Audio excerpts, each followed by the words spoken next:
बच्चों को दुआएं, बड़ों को सलाम। फ़िज़ा है मेरा नाम। यूर वॉचिंग मॉर्निंग विद फ़िज़ा। नाज़रीन, आज सबसे पहले हम अमेरिका की जौन सी एक ज़बरदस्त ख़बर जो है उसके साथ शुरू करेंगे। नाज़रीन, जो ट्रम्प साहब है ना, उनको बहुत बड़ा धचका लग गया है। मुसलमान उम्मीदवार ज़ोहरान ममदानी जो हैं, जो कि न्यूयॉर्क सिटी से जो है ना मेयर मुंतखब हो चुके हैं, और एक ऐसा मुकाबला था जो कि साबिक गवर्नर साहब जो है ना और आज़ाद उम्मीदवार के मुकाबले में थे, ठीक है। और सीन ये हुआ कि एंड्रियो जो कोमो थे ना, वो इनके मुकाबले में थे, ठीक है, इनके मुकाबले में खड़े हुए थे। और हुआ ये कि 2001 के बाद ये सबसे ज़्यादा टर्न आउट रहा है इस इंतखाबात में। तकरीबन 20 लाख से ज़ायद जो वोटर्स थे ना, उसमें उन्होंने अपने हक़ राय जो है वो इस्तेमाल किया है। और आज की ये एक बहुत बड़ी न्यूज़ है कि ये अचीवमेंट है। मैं कहूँगी कि न्यूयॉर्क की जो तारीख़ है ना, उसमें ये सबसे पहला मुसलमान जो है वो मुंतखब हुआ है। ज़ोहरान ममदानी जो है वो 1991 में पैदा हुए थे युगांडा में। और मैं इनके बारे में बताऊं कि इनके जो वालिद साहब थे, वो क्योंकि मुसलमान फैमिली है, तो उनका जो ताल्लुक़ था इनके वालिद साहब का, वो भी युगांडा से था। और अब ये बहुत, मुझे लगता है, बड़ी न्यूज़ थी। तो आज मैं अपना मॉर्निंग शो स्टार्ट करने लगी थी, तो मैंने कहा कि सबसे पहले ब्रेकिंग जो है हम अपने प्रोग्राम से करेंगे, क्योंकि इसमें जो ट्रम्प थे ना, वो काफ़ी अगेंस्ट थे कि जो मेयर है ना, उसके हिसाब से अगर आप देखें तो एक बड़ी अचीवमेंट है ये। तो हम मुबारकबाद पेश करेंगे पूरे पाकिस्तान की तरफ से, हम सब की तरफ से, सिटी नेटवर्क की तरफ से और सारे मुसलमानों की तरफ से हम इनको बहुत बहुत मुबारकबाद पेश करेंगे। It's a big news. चलिए जी, आज हम अपने टॉपिक की तरफ आते हैं नाज़रीन। और टॉपिक ये है कि जैसे हम गाड़ी लेने के लिए जा रहे हैं, ठीक है। अब क्योंकि गवर्नमेंट ही कह रही है कि सब लोग जो है इलेक्ट्रिक व्हीकल की तरफ आ जाएं, और ये इलेक्ट्रिक व्हीकल जो है आपको बहुत सपोर्ट करेगी, आपके लिए हेल्पफुल होगी। अब गवर्नमेंट की ये बात हम सुन तो रहे हैं कि उन्होंने कहा है कि जो 2030 तक हम जितनी भी जो गाड़ियां हैं इलेक्ट्रिक जो है ना, इलेक्ट्रिक तक ले आएंगे। 30% गाड़ियां तो हम ऑलमोस्ट ले आएंगे। अब जिसमें रिक्शे होंगे, जिसमें बाइक होंगी, और ऐसी चीज़ें जिसमें इंट्रोड्यूस करवाई भी जा रही हैं हुकूमत की तरफ से। मगर अगर हम अब ये सोचें, जैसे मैं ये सोचूं कि अगर मैंने कोई गाड़ी लेनी है या किसी ने कोई गाड़ी लेनी है, आपने लेनी है, तो हम इलेक्ट्रिक व्हीकल को अभी भी प्रेफर नहीं कर रहे। उसके बहुत सारे रीज़न्स भी हैं नाज़रीन। उसके लिए देखिए, आपके पास जो चार्जिंग स्टेशंस हैं वो पूरे पाकिस्तान में नहीं हैं। अगर आप सपोज़ लाहौर में है, ठीक है, कुछ मैं यहाँ पर देख लूँगी कि कुछ ऐसे इलेक्ट्रिक हमारे पास स्टेशंस हैं, कुछ मोटरवे पे, ठीक है, या फिर कुछ कराची में आपको मिल जाएंगे। मगर अगर आपको दूर दराज इलाकों में जाना पड़ता है, अगर आपको नॉर्दर्न एरियाज़ में जाना पड़ता है, या ऐसे कोई गाँव में या छोटे शहरों में जाना पड़ जाए, तो फिर आपके पास ये जो चार्जिंग स्टेशंस है ये अवेलेबल नहीं है अभी। तो अगर कोई बंदा इलेक्ट्रिक व्हीकल पर आता है और लेता है, तो वो ये सोच रहा होता है ना कि अगर मुझे इन दूर दराज जगहों पे कहीं जाना पड़ गया, तो मुझे अगर ये चार्जिंग स्टेशंस नहीं मिले तो फिर मैं क्या करूँगा या करूँगी।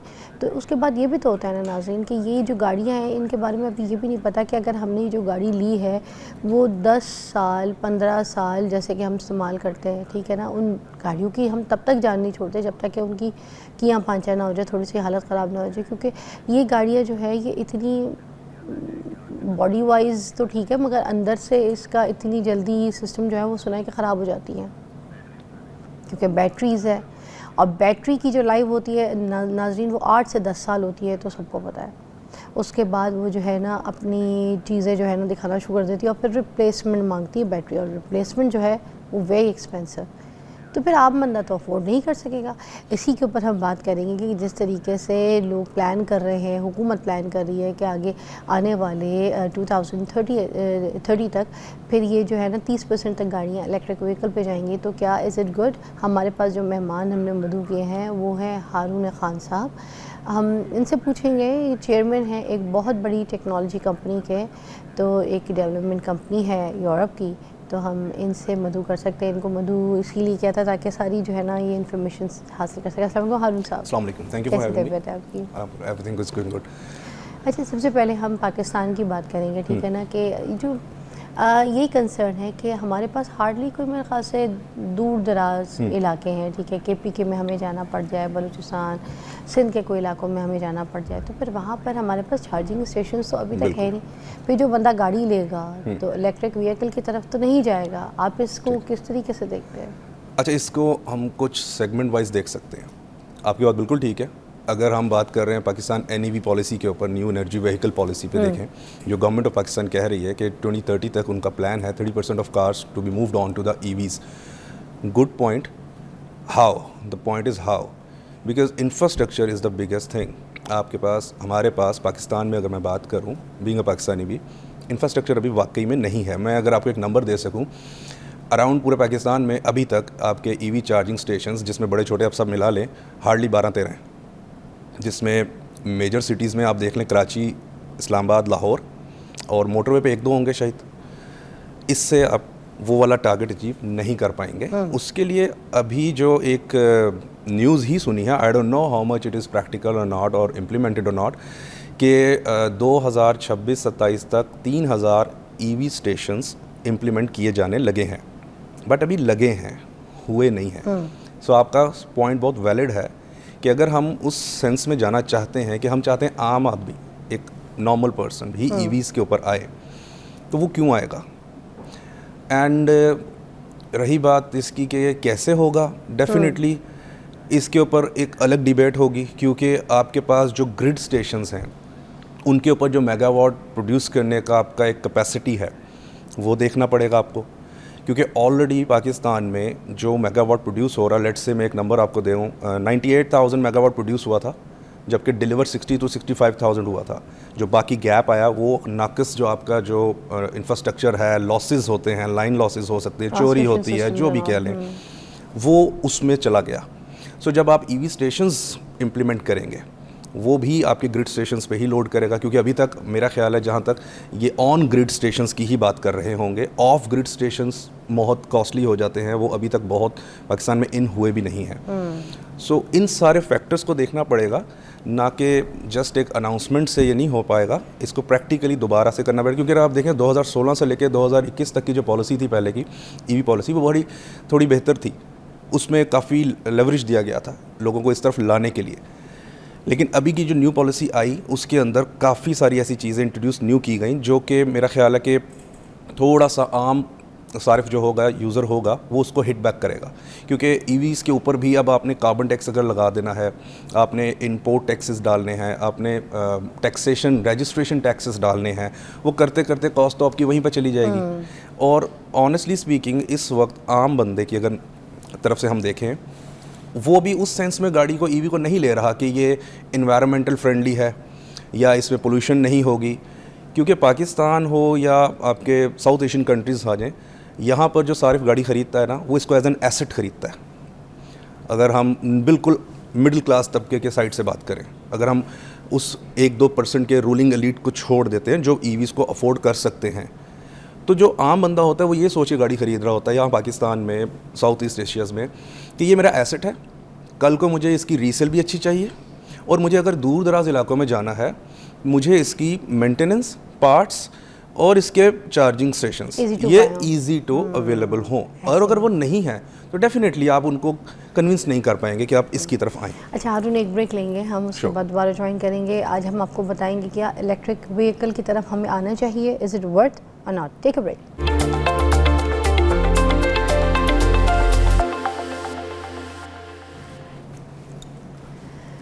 Welcome back. और हम इलेक्ट्रिक व्हीकल के ऊपर बात कर रहे हैं, हमारे साथ हारून साहब भी मौजूद हैं। हम प्लग इन हाइब्रिड जो इलेक्ट्रिक व्हीकल्स हैं ना, उसके ऊपर आपसे कुछ जानकारी हासिल करेंगे कि हमने जैसे कुछ रिसर्च है हमारे पास। पाकिस्तान में एक ब्रांड है, हम उसका नाम नहीं लेंगे अभी आपके सामने, मगर अगर उसकी एक गाड़ी है जिसकी मैं बात करूं तो उसका जो पेट्रोल है ना, उसका जो पेट्रोल वेरिएंट है वो तकरीबन 91 लाख का आता है। ठीक है, अब उसी गाड़ी का सेम वर्जन अगर हम PHEV में देखें ना, तो उसके हिसाब से अगर मैं बात करूं वो 1,27 लाख का आता है। ठीक है, तो अब 37 लाख जो है वो हम एक्स्ट्रा पे कर रहे हैं प्लग इन हाइब्रिड व्हीकल के लिए, ठीक है ना।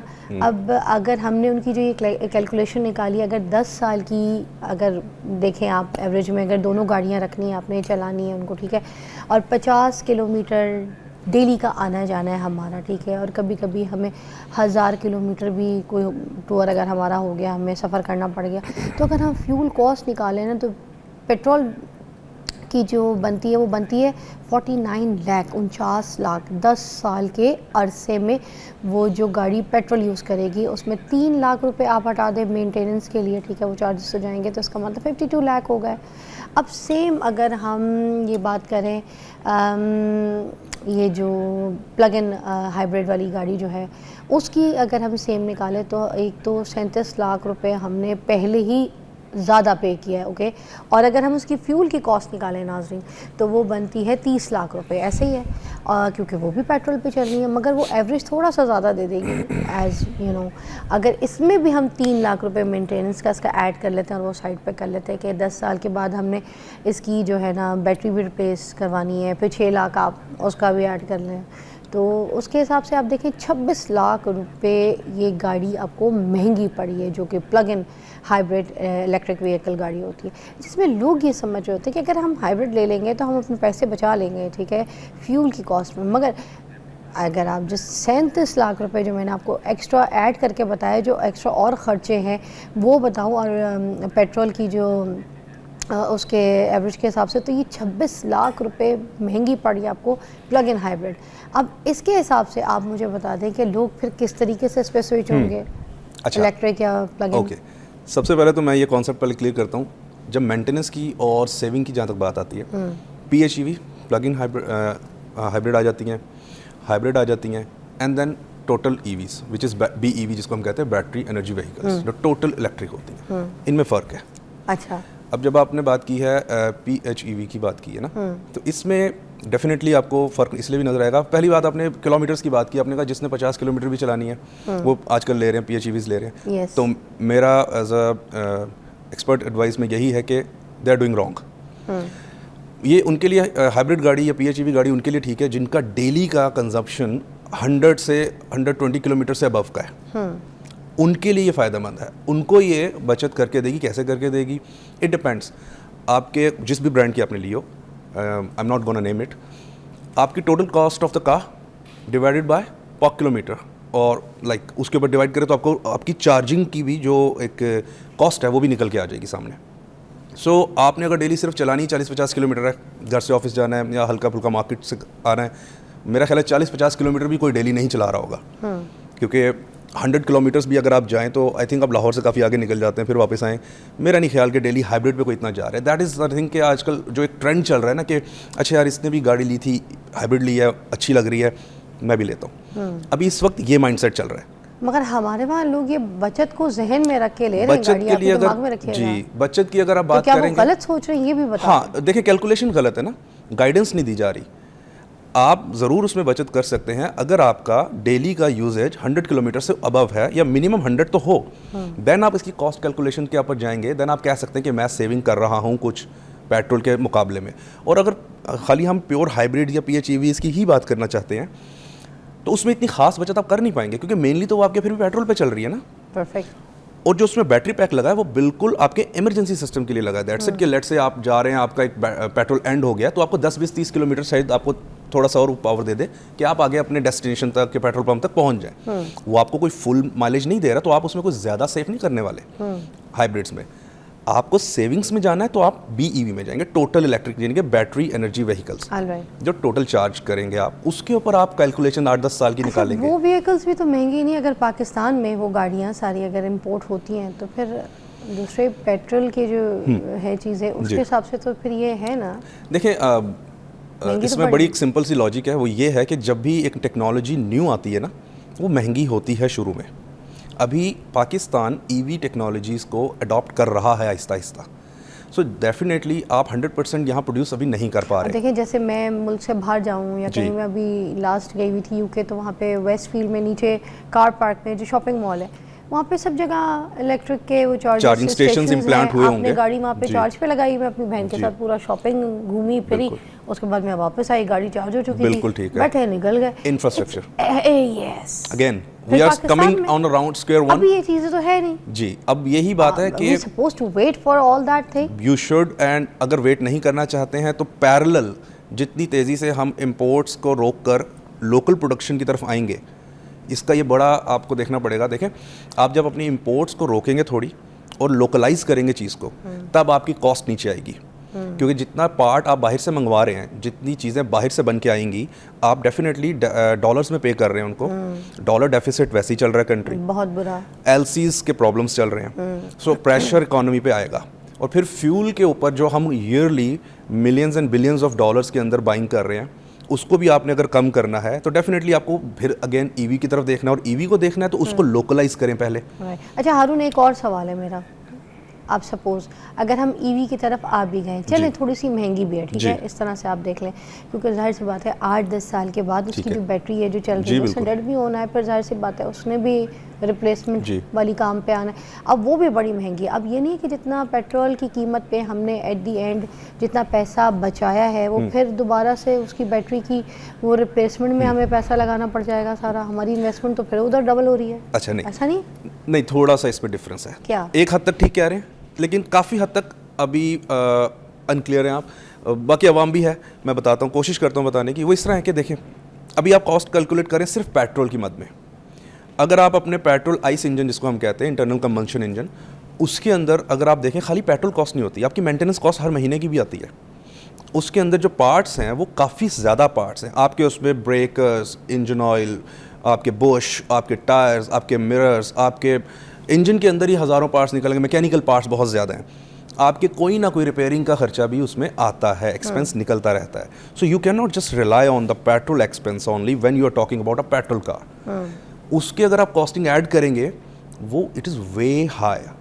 आपको जब ईवी की तरफ देखेंगे तो आपको सिर्फ और सिर्फ पेट्रोल के मुकाबले में आपके जो यूनिट चार्ज कर रहा है वो उसको देखना है। और आजकल सोलराइजेशन इतनी ज़्यादा है, अगर आप वो घर पे चार्ज कर रहे हैं आपको तो वो ऑलमोस्ट फ्री कॉस्ट कर रहा है, क्योंकि अगर आपके घर पे सोलर है तो डेफिनेटली वो सोलर से चार्ज कर रहा है उसको। अगर आपके घर पे एसी चार्जर लगा है which is a slow normal charger, रात को आप लगाते हैं जैसे अपने मोबाइल फ़ोन को, आप गाड़ी को लगाएं 6 से 8 घंटे के अंदर सुबह गाड़ी फुल चार्ज है। और अगर किसी की गाड़ी फुल चार्ज है, जो पाकिस्तान में एसयूवी कार्स की अगर मैं रिकमेंड करता हूँ, उसके अंदर फुल चार्ज गाड़ी, जिस बंदे का डेली का आपका 50 किलोमीटर्स का भी, लेट्स से 60 किलोमीटर्स का डेली का कंजम्पशन भी है, तो 3 से 4 दिन तो गाड़ी फिर भी उसकी चार्ज रह रही है।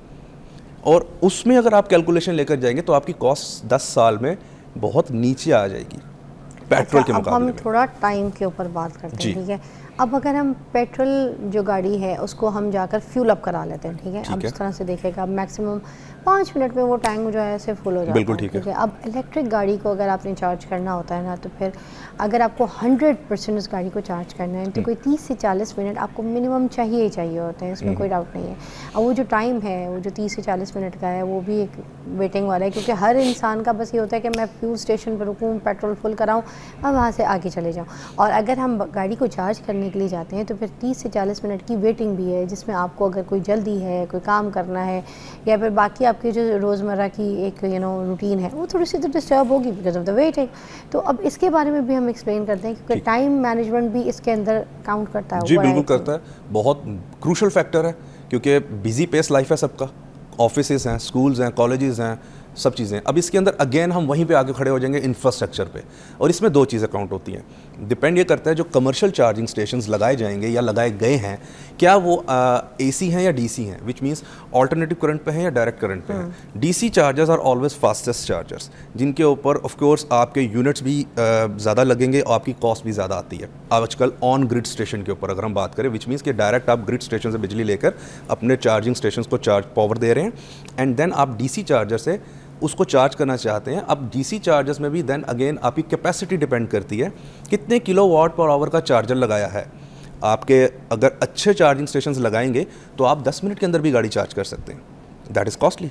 अगर आप एसी चार्जर से चार्ज करें तो डेफिनेटली आपको गाड़ी को 40, 50, 60% तक लाने के लिए आपको 40, 50 मिनट, 60 मिनट तक वेट करना पड़ेगा, which is a time consuming thing. तो उसको आपने रिड्यूस अगर करना है, आपने लेवल प्लेइंग फील्ड पे आना है कि लोगों की डेली लाइफ रूटीन भी डिस्टर्ब ना हो और सर्विसेज भी मिले, तो आपको अच्छे गुड कैपेसिटी के डीसी चार्जर्स इम्प्लांट करने पड़ेंगे कमर्शियल चार्जिंग स्टेशंस पे, क्योंकि एसी चार्जर्स तो आप घर पे भी लगा सकते हैं रात को, लेकिन ज़रूरी नहीं है ना कि घर से गाड़ी चार्ज करके निकलेंगे, वो बाहर भी पूरा चार्ज देगी।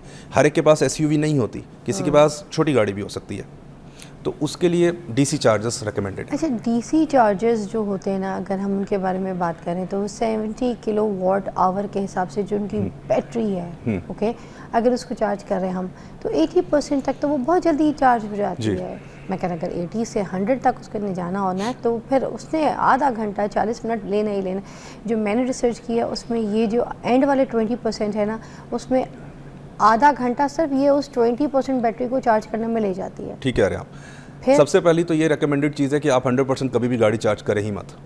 ये सबसे बड़ी मिस्टेक करते हैं। इसमें क्या मसला है? इसमें मसलहत ये होती है, it affects battery life affect होती है। अच्छा, 100%? आप चाहे ये मोबाइल फ़ोन पे डिपेंड कर दें, चाहे आप लैपटॉप पे ले लें, चाहे ईवी कार्स पे लें, 85% से ज़्यादा, मोबाइल हो, गाड़ी हो, किसी भी 85% से ज़्यादा मत चार्ज जाएं। करें, उसको फुल नहीं करना। वैसे तो कहा जाता है फ्यूल भी जब आप भरवाएं तो बिल्कुल उसको ओवरलोड करा के फुल ना कराएं, उसमें थोड़ी सी एयर स्पेस। जी बिल्कुल। तो उसी तरह बैटरी का भी बैटरी का ये सीन होता है, हम तो फुल चार्ज पे 100 होती है तो चार्जर निकालते हैं। हाँ, यहाँ से फिर आप देखें उसकी अगर नॉर्मली आप इसके अगर मोबाइल फ़ोन की भी बात कर लेंगे ना, इसकी बैटरी आप 100% हर वक्त अगर रखेंगे, आपकी बैटरी लाइफ इतनी अफेक्ट होगी कि एक बैटरी ने अगर 10 साल चलना था वो आपकी 4 साल में दोबारा ख़राब होने की और आहिस्ता आहिस्ता स्लो चार्ज की तरफ चली जाएगी। क्यों, ऐसा क्या होता है? इसके अंदर चार्जिंग साइकिल्स डिपेंड करते हैं, चाहे वो कार है चाहे वो मोबाइल है। अगर वो लिथियम बैटरीज पे चल रही है, अब बैटरीज की भी काइंड्स हैं, लिथियम पॉलीमर है, लिथियम आयन है, लिथियम आयरन फॉस्फेट है, डिपेंड करता है कौन सा ब्रांड कौन सी बैटरी यूज़ कर रहा है। एक मैं नाम नहीं लेता, एक लेट से हम कहते हैं कोई ब्रांड यूज़ करता है lithium iron battery, lithium iron phosphate कोई कर रहा है, और एक कर रहा है लिथियम पॉलीमर। लिथियम पॉलीमर थोड़ा स्लो चार्ज करेगा, महंगी कॉस्ट करेगी। लिथियम आयरन फॉस्फेट उसके मुकाबले में ठंडी भी ज़्यादा रहती है, गर्म भी नहीं रहती, महंगी भी नहीं पड़ती और चार्ज भी जल्दी होती है। तो ये भी देखना पड़ता है कि जिस ब्रांड को आप ख़रीद रहे हैं उसमें जो यूजेज की गई है मोटर की, बैटरी की, वो कौन सी है। ये कॉस्ट पे बहुत अफेक्ट करेगा, चार्जिंग टाइम पे अफेक्ट करेगा, आपका माइलेज कितना मिलना है उस पर अफेक्ट करेगा। Okay, great, thank you so much Haroon, बड़ा ज़बरदस्त हमें आपने अच्छी तरीके से एक्सप्लेन किया। यू फ्रॉम जर्मनी और लाहौर ख़ास तौर पे जब आते रहते हैं तो हमने इनको मधु इसीलिए किया ताकि आपको इन्फॉर्मेशन दे सके। हम आपको एक ब्रेक के बाद मिलते हैं।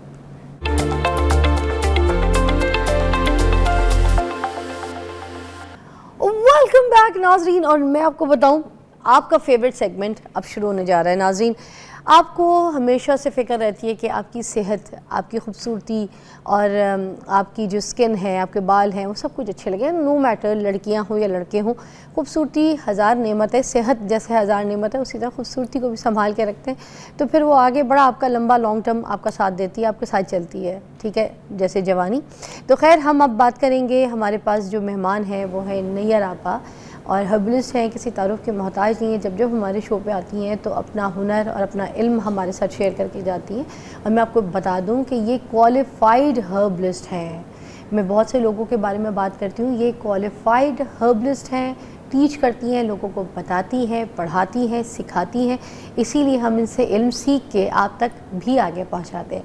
आज जिन चीज़ों के ऊपर नाज़रीन हम बात करेंगे वो है सारी जो ग्रीन सब्जियां होती हैं, ग्रीन चीज़ें होती हैं, उनको अपनी ज़िंदगी में किस तरीके से शामिल कर सकते हैं और कौन सी ऐसी चीज़ें हैं जो ग्रीन्स जिनको हमने अभी तक अपनाया नहीं है या हमने अभी तक उनको यूज़ ही नहीं किया या इस्तेमाल नहीं किया और वो बहुत ज़रूरी है हमारे लिए। तो हम इन सारी चीज़ों के बारे में आज पूछेंगे। नैयर आपा, अस्सलाम वालेकुम। हाँ जी, वालेकुम अस्सलाम। You looking pretty. Thank you, जज़ाकल्लाह। नैयर आपा जी, मुझे ये बताइए, आज हम ग्रीन सब्जियों के ऊपर बात करेंगे। जैसे जैसी सर्दियाँ चढ़ती हैं हाँ तो हम ये जो आपको पता है कि साग खाना शुरू कर देते हैं, हाँ जी, मेथी, पालक, ये सब इन चीज़ों का इस्तेमाल शुरू करते हैं। तो अब हमें ये बताइए कि ये कितना ज़रूरी है हमारे लिए। हाँ जी, हाँ जी। जिस तरह से ग्रीन हमने सब्जियों की बात की, सर्दियाँ स्टार्ट होते साथ ही आप देखें कि जो बहुत ज़्यादा हमारी सब्ज़ी की दुकानों पे जो चीज़ का जो है वो ज़्यादा जो नज़र आ रही होती हैं वो ग्रीन है, जिसमें साग, मेथी, पालक, और ये खाई भी बहुत ज़्यादा जाती हैं सर्दियों के अंदर। इसके अंदर जो एक मेन जो कंपाउंड है क्लोरोफिल, ग्रीन आपकी सब्जियों के अंदर एक मेन इंग्रेडिएंट जिसको हम कह लें, आसान लफ्ज़ों में अगर मैं समझाना चाहूँ अपने ऑडियंस के लिए, क्लोरोफिल। जो क्लोरोफिल है, जिस तरह से हमारी बॉडी के अंदर खून है रेड कलर का, वो खून है हेल्दी है, हम हेल्दी हैं, इसी तरह जो हमारे पत्ते हैं, जितनी ग्रीन हमारी वेजिस हैं, इसके अंदर जो ग्रीन कलर है ये आपकी इन ग्रीन आपके दरख्तों का ब्लड है, क्लोरोफिल, ठीक है। तो उसके लिए अगर आपने हेल्दी रहना है, आपने जवान रहना है, आपने खूबसूरत रहना है, ख़ासकर सर्दियां स्टार्ट होते साथ ही इम्यून सिस्टम देखें वीक हो जाता है, नज़ला ज़ुकाम, फ्लू, जॉइंट्स पेन, इस तरह के मसले मसाइल। और अब जो एक मेन इशू हमें जो है वो फेस करना पड़ता है सर्दियां स्टार्ट होते साथ ही, बहुत ज़्यादा स्मोक की वजह से हमारी सेहत जो है वो बहुत ज़्यादा उसके अंदर इफेक्ट होती, डबल जो है वो प्रॉब्लम्स इशू जो है वो बढ़ जाते। तो इनको फेस करने के लिए बिल्कुल ठीक है, प्रिकॉशंस, एहतियाती तदाबीर जो है वो बहुत ज़्यादा ज़रूरी है।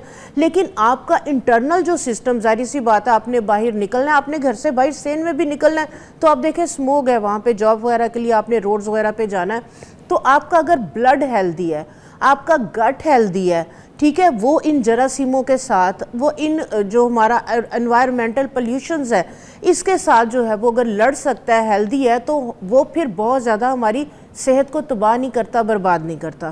तो जो क्लोरोफिल, हाँ जी, जो क्लोरोफिल है बेसिकली इसका फंक्शन क्या है, आज जो है वो मैं एक शॉर्ट्स, एक स्मूदी, एक ड्रिंक जो है वो बहुत ईजी, बहुत सस्ती बनानी बताऊंगी। इसको हर कोई बहुत ईजीली बना सकता है। सर्दियों की है ये भी, सर्दियों के अंदर आप इसको जो है वो यूज कर लेंगे, पूरा साल आपका इम्यून जो है वो स्ट्रांग रहेगा। आपका खून, आपके खून के अंदर जो है वो ऑक्सीजन का लेवल, अगर आपके ब्लड में ऑक्सीजन का लेवल पूरा है, आप फिर पूरा आपका इम्यून, पूरी बॉडी हेल्दी है। किस वजह से हमारी जो है वो ब्लड के अंदर ऑक्सीजन का, इम्यून क्यों वीक है, हमारे ब्लड के अंदर ऑक्सीजन का जो लेवल है वो पूरा नहीं है, इसलिए कि हम सांस सही नहीं लेते। देखिए, सांस लेने का जो तरीकाकार है, नाक से सांस लेने का और मुंह से निकालने का। हम सांस किस तरह से ले रहे हैं? नाक से लेते हैं, मुंह से लेते हैं, मुंह से निकाल देते हैं, नाक से लिया, नाक से, मोस्टली मुंह से लिया, मुंह से निकालते। नाक से सांस लें, नाक के अंदर आप देखें कि बाल होते हैं, ठीक है, इस तरह का मैकेनिज्म है बॉडी का हमारा कि सारे बैक्टीरिया वगैरह को जब हम इनहेल करते हैं यहीं पे वो किल कर देता है और एक साफ एयर, साफ हवा हमारे लंग्स के अंदर जाती है। तो नाक से सांस लें, पूरा लंग्स के अंदर भरें, मुंह से निकालें। आप नाक से लेंगे, मुंह से आप देखें निकालेंगे तो गर्म हवा निकलेगी, अंदर की आपकी जो गर्मी वगैरह है लंग्स के अंदर वो सारी मुंह के जरिए बाहर आ जाएगी। तो अपने ब्लड को हेल्दी करें, आपका खून हेल्दी, आपका सेहत हेल्दी है। इसी तरह आपका मैदा, आप जो कुछ खाते हैं, ठीक है, आप हेल्दी खाते हैं, तो अगर आप उसको प्रॉपर वे से नहीं लेते तो वो भी आपको जो है वो फायदा होने की बजाय कई दफा उल्टा जो है वो नुकसान दे रहा होता है। तो आज जो हम जिस टॉपिक पे बात करेंगे कि आपका ब्लड कैसे हेल्दी रहना है, हमने अपने ब्लड के अंदर ऑक्सीजन लेवल को कैसे पूरा करना है, रखना है, और दूसरा हमारा जो इम्यून सिस्टम, हमारा गट है, इसको हमने हेल्दी करने के लिए कैसे छोटी छोटी सी चीजें हैं हमारे किचन के अंदर है, कुकिंग करते करते हम वो बना सकते हैं। लेके जाने लगी हूँ, हम एक ब्रेक लेंगे नाज़रीन, उसके बाद नैयर आपा और मैं आपको मिलेंगे किचन में, और क्या ज़बरदस्त चीज़ें लेकर आई हैं आज, इसको मिस ना कीजिएगा। Join me again after this break.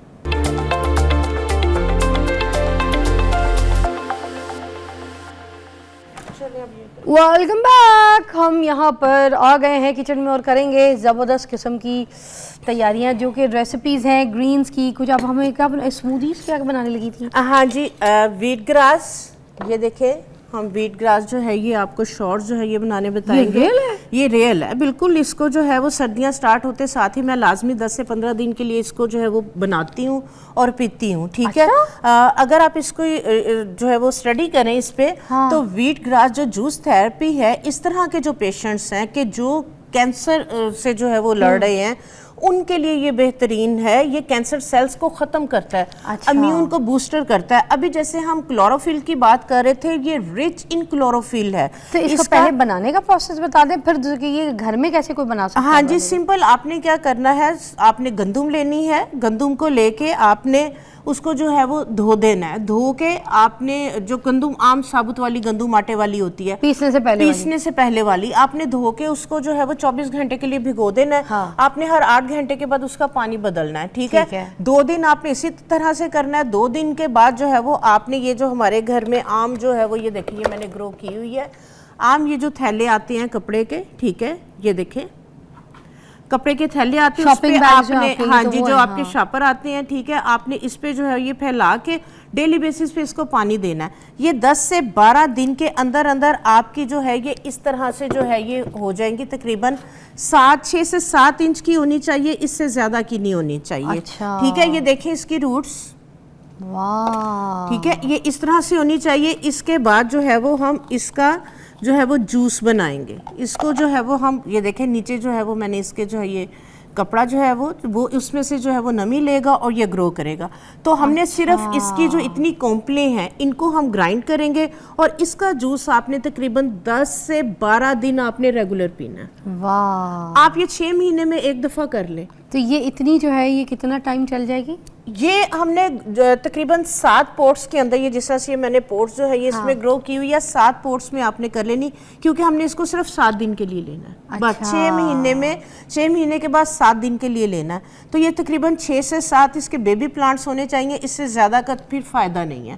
तो ये 6 से 7 जो है वो इंच की आपकी 10 से 12 दिन के अंदर हो जाएगी। मतलब इसको पीने के बाद हम आराम से, अगर कोई हमें कहता है ना कि अक्ल है या घास खाइए, तो हम कह सकते हैं खाइए। हाँ, नहीं, इससे आपकी जो है वो नज़र बहुत ज़्यादा तेज़ होगी, आपका इम्यून बूस्ट होगा, आपके ब्लड के अंदर ऑक्सीजन का लेवल जब पूरा होगा तो आपको किसी भी तरह की कोई भी क्रॉनिक डिजीज बीमारी लग ही नहीं सकती। ज़बरदस्त चीज़ बताइए, तो हम देखें इस्तेमाल करेंगे और आसान भी है। हाँ जी, इसके बाद जो है वो जिस तरह से ये वाला जो है ये मौसम स्टार्ट है, सर्दियों का मौसम, ये वाला मौसम बेस्ट होता है अपने इम्यून को बूस्ट करने के लिए, अपनी हेल्थ को बेहतर करने के लिए और अपने वजन को कम करने के लिए। ऐसे ही है। ठीक है, तो उसके लिए जो है ये ग्राइंडर चाहिए मुझे।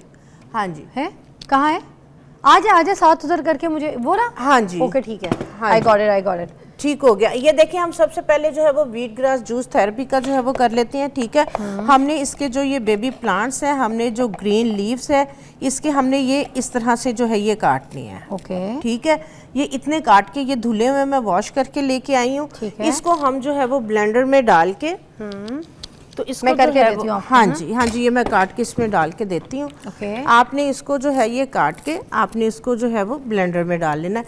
6 से 7 इंच जो है वो इसकी कोंपलें होनी चाहिए बेबी प्लांट, इससे जो है ये ज़्यादा नहीं होने चाहिए। ठीक है, इसके अंदर आप पानी डालें। कितना? हाँ जी, बस तकरीबन हाफ गिलास। ओके, ठीक है। ठीक है, ये हाफ गिलास इसके अंदर पानी डाल के अब हम इसको करेंगे ब्लेंड। डालना तो नहीं है उसके अंदर कुछ? नहीं, कुछ भी नहीं डालना, सिंपल इसको आपने जो है वो इस तरह से जो है ये ब्लेंड कर लेना है। ठीक है। ये व्हीट ग्रास जो है वो जूस थेरेपी, जिस तरह से मैंने आपको कहा है, ये अगर आप 7 दिन के लिए ले लेते हैं, आपकी अगर स्टार्ट नहीं हो रहा, आओ। हाँ जी, हाँ, आप बात कीजिएगा, मैं उनसे हाँ करवा रही हूँ। नहीं, ये लॉक हो, ये अब होगा। नहीं हो रहा, नीचे से प्लग इन देखो बेटा, नीचे ठीक से। करो आके। आ जाओ, तुमने जिस तरह से मैंने आपको कहा है, बताया, जिन लोगों की एक्नी किसी तरह से ठीक नहीं होती, किसी की फ्रैकल्स नहीं जा रही, और कुछ लोग इस तरह से हैं कि सारे टेस्ट वगैरह करवा लिए हैं और समझ नहीं लग रही कि प्रॉब्लम क्या है, तो वो लोग जो है, ये कौन लोग कंज्यूम नहीं कर सकते कि जिन लोगों को थोड़े से डाइजेस्टिव इश्यूज हैं। ठीक है, उन लोगों के लिए थोड़ा सा प्रॉब्लम हो सकता है, वो इसकी एक एक घूंट से जो है वो उसको स्टार्ट करें। जब उन्हें सूट करना शुरू कर दे तो फिर आप इसकी जो है वो क्वांटिटी बढ़ा दें, और तकरीबन जो है वो थोड़ी सी इसकी क्वांटिटी आपने लेनी है, आपने बहुत ज़्यादा इसकी क्वांटिटी नहीं लेनी। जिस तरह से ये देखें, ये मैंने जो है वो ग्रो किया है, बस ये आपका एक टाइम के लिए इतना बहुत है। 6 से 7 इंच की आपकी जो है ये वाली टहनियाँ होनी चाहिए। हाँ जी, ये इस तरह से जो है ये अच्छी तरह ब्लेंड कर लिया है। गिलास दीजिएगा, गिलास और स्टेनर। ओके, हाँ जी, ये ले लूँ? हाँ जी, बिल्कुल। ये देखें, ये इस तरह से अच्छा, अगर आप यूरोप वगैरह में जाएं तो फिज़ा इसके शॉर्ट्स मिलते हैं। अच्छा, इसी तरह के? हाँ जी, इसी तरह के शॉर्ट्स मिलते हैं और काफ़ी जो है वो छानना तो नहीं एक्सपेंसिव होते हैं। नहीं, ये हो गया खुद ही तकरीबन स्टेन हो गया। ठीक है, अब जिस तरह से आप लोग जो है वो फर्स्ट टाइम ले रहे हैं, तो आप इसको जो है वो थोड़ा सा डाइल्यूट कर लें। सिर्फ आप इतना सा लें, इसके अंदर जो है वो आप पानी डालें और आप इसको जो है वो सीप करके लें। वैसे उसमें क्या होगा? क्योंकि कोई भी आप जब चीज़ इस तरह की ले रहे होते हैं तो थोड़ा सा जो है वो कोई प्रॉब्लम ना, इशू ना हो। ठीक है, देखें टेस्टलेस है, कोई इसका जो है इशू नहीं है, मसला नहीं है। हाँ जी, आप इस तरह से भी पी के देखें। आप बिस्मिल्लाह। तो अगर आप ये 15 दिन के लिए ले लेते हैं, आप बिलीव करें कि आपकी स्किन के कोई इशू है, प्रॉब्लम है, ये उसको जो है वो ट्रीट करेगा। जिस तरह से मैंने आपको बताया, ये आपके ब्लड के अंदर ऑक्सीजन लेवल को पूरा करेगा, जिससे आपकी हेल्थ बहुत अच्छी रहेगी, कोई भी जॉइंट्स पेन वगैरह कोई भी इस तरह के इश्यूज है। और दूसरे नंबर पे जो कैंसर पेशेंट्स हैं, तो ये आपके जो कैंसर सेल्स हैं उसको जो है ये ख़त्म करता है। तो जाहिर सी बात है कि जब अब आपका ब्लड है, जो आपका खून है, हेल्दी है, ताकतवर है, तो वो भी किसी भी इस तरह के बैक्टीरिया वगैरह को आपकी बॉडी के अंदर रहने ही नहीं देगा। इसको क्लोज करके दिखाएं वरना पता कैसे चलेगा। मजा आ रहा है फिजा को? नहीं, मजा तो कोई नहीं आ रहा है, तो बदमजा, मगर इसके फायदे इतने फायदे, इसके बेनिफिट्स। ये आपका जो है वो ग्रीन ब्लड है, तो ये आपके ब्लड के अंदर खून को भी खून की कमी को पूरा करेगा और ब्लड प्योरीफाई है, आपके खून की सफाई के लिए जो है ये बेहतरीन है। तो आप इसको यूज करके देखिए। दवाइयाँ खाते हैं नहीं आपा, कौन सी मजे की होती हैं जी, कॉडी कैप्सूल्स, पता नहीं कौन सी मल्टीविटामिन्स की, कहीं कहीं जो है ये बेहतर है। आप एंटीबायोटिक लेते हैं, पेन किलर लेते हैं, ये उन सब से बेहतर है। अब ये वाला जो मौसम चल रहा है, इसमें जो है ये आप इसको बहुत सस्ती मिलती है गंदम, आप लाएं, आप इसको बनाएं, पूरे आप अपनी फैमिली को इसको दें, तो इंशाअल्लाह ताला आने वाले वक्त के अंदर किसी भी बीमारी से जो है वो अपनी फैमिली को खुद को बचा सकते हैं। पी गई, बहुत अच्छा था भाई सेहत के लिए। हाँ और जी। इसके बाद जो है वो मैं आपको एक प्रोबायोटिक जो है ये बनाना बताती हूँ। प्रोबायोटिक जो है ये आपकी गट हेल्थ के लिए, मगर हम ये नहीं पर ब्रेक के बाद बताएंगे। अब ये गट हेल्थ के लिए आपको इस हाँ जी, ये प्रोबायोटिक, हाँ जी, स्मूदी नहीं है ये, हम जिस तरह से हम अचार बनाते हैं उसी तरह से हम जो है ये प्रोबायोटिक में आपको वेजिटेबल्स बनानी बताऊंगी। इसको आप बना के रखें, खाने के साथ खाएं, भूख लगी है वैसे खाएं। एक तो वेट को जो है ये मैनेज करेगा, वेट को जो है वो रिड्यूस करेगा, और दूसरे नंबर पे आपकी गट हेल्थ के लिए जो है वो बहुत बेहतर है। Wonderful, will take a short break, will be right back.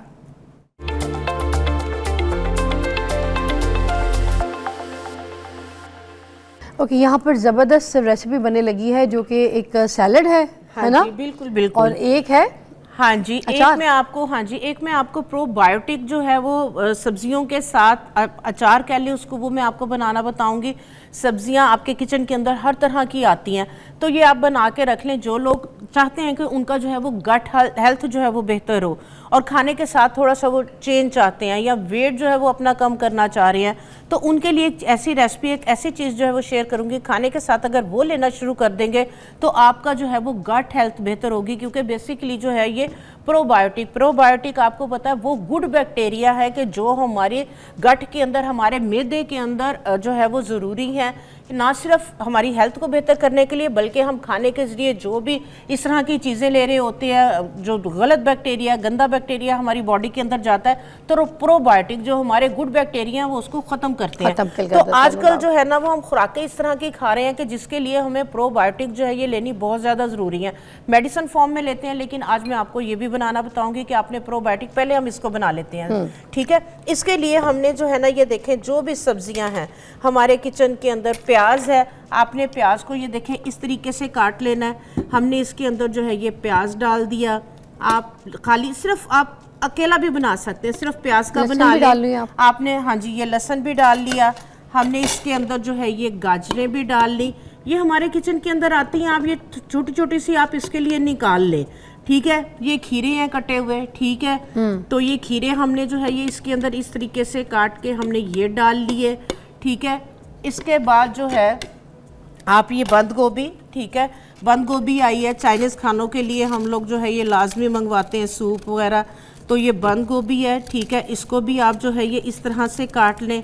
बंद गोभी आप इसके अंदर जो है ये डाल लें, ठीक है। जो जो सब्जियां आप जो है वो डालना चाह रहे हैं आप डाल लें, ठीक है। ये देखें इसके अंदर जो है वो हमने शिमला मिर्च भी काट के इस तरह जिस पीस में भी जैसे भी शेप में काट के डालें, जिस मर्जी शेप में आप काट के डाल लें इसको, ठीक है। तो ये इस तरीके से हमने सारी इसके अंदर सब्जियां डाल दी। आप इसके अंदर जो है वो इस तरह से ये मिर्च भी जो है वो डाल सकते हैं, डंडी समेत जो है वो ये मिर्चें भी डाल दी। अब हमने करना क्या है, इसको बनाना कैसे है, ठीक है। इसके अंदर हमने डाल दिया पानी, ठीक है। पानी हमने इतना डालना है कि हमारी जो सब्जियां हैं वो इसके अंदर जो है ये डीप हो जाएं, ठीक है। सॉरी जी, अब जिस तरह से हम दही को जाग लगाते हैं, ठीक है, खालिस सिरका जो है ना अगर प्योर अदरवाइज तो मिलना मुश्किल है, अगर मिलता है तो बहुत ज़्यादा एक्सपेंसिव है। हम इसके अंदर जाग लगाएंगे, जैसे दही एप्पल साइडर का, एप्पल साइडर ले ले, कोई भी सिरका ले ले, हमने इसके अंदर तकरीबन 1 टेबलस्पून के करीब जो है ना ये आपने ऑर्गेनिक सिरका डाल दिया, ठीक है। ये हमने जिस तरह दही को जाग लगाते हैं हमने इसको जो है ये जाग लगा दिया, ठीक है। इसको हम पानी के अंदर जो है ये फिल कर देंगे। अच्छा, ये सिरके की जाग लगाई? हाँ जी, सिरके की जाग लगा दी है। इसके अंदर जो है वो आप नमक जो है वो डाल लें थोड़ा सा, ठीक है। नमक डाल के आपने क्या करना है, इनको प्रेस करना है। प्रेस करके आपने इसके अंदर कोई वेट इस तरह का रख देना है, कोई चीज़ इस तरह की रख देनी है कि ये सब्जियां नीचे डिप रहें, पानी के ऊपर नहीं आए। अगर ये डिप नहीं होंगी, पानी के ऊपर आएंगी तो फिर जो है वो फंगस लगने का डर है, फंगस लगेगा तो फिर ये सही नहीं बनेगा। अच्छा। ठीक है, इसको आपने प्रेस कर दिया, प्रेस करके आपने ये ढक्कन अच्छी तरह से टाइट करके बंद कर दिया। अच्छा। इसको आपने छोड़ देना है, ठीक है।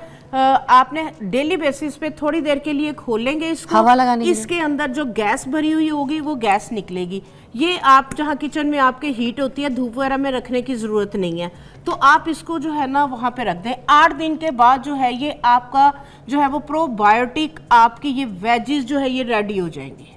8 दिन के बाद? 8 दिन के बाद ये रेडी हो जाएंगे। हमने फ्रिज में नहीं रखा, हमने धूप में नहीं रखा, हमने किचन में किसी भी जगह एक तरफ हीट में रख दें, ठीक है। तो जब भी आपने खाना खाना है आप जो है वो इसमें से जो भी आप वेजिस निकाला और खाने के साथ खा लिया। आई गिव यू प्रॉमिस, आपकी स्किन बदल जाएगी, आपकी सेहत बदल जाएगी, आपका हुलिया बदल जाएगा, आपको लोग पहचानेंगे नहीं। ये वो चीज़ें खाइए ना, इस्तेमाल कीजिए, है ना? बिल्कुल 100%। बहुत मज़े का। अल्लाह हाफिज़।